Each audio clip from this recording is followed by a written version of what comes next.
তবে আমাদের বাড়ির সেই সুন্দরী সুশীলা বউকে এরকম দৈন্য দশায় দেখতে হবে আমি একেবারেই প্রস্তুত ছিলাম না।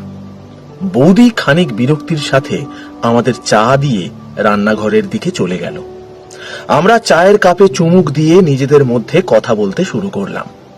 বাবা ঠাকুর শিবুদাকে উদ্দেশ্য করে গম্ভীর গলায় বললেন, আরে শিবু, বৌমার শরীরের যা হাল, ওকে বেকার আমাদের যত্ন আত্মীর জন্য এত ব্যস্ত করিস না।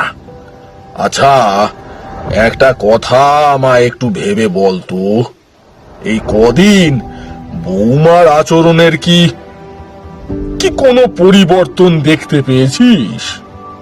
অস্বাভাবিক যাই দেখেছিস একটু খুলে বল। শিবু একটু বিরক্তির সাথে জবাব দিল,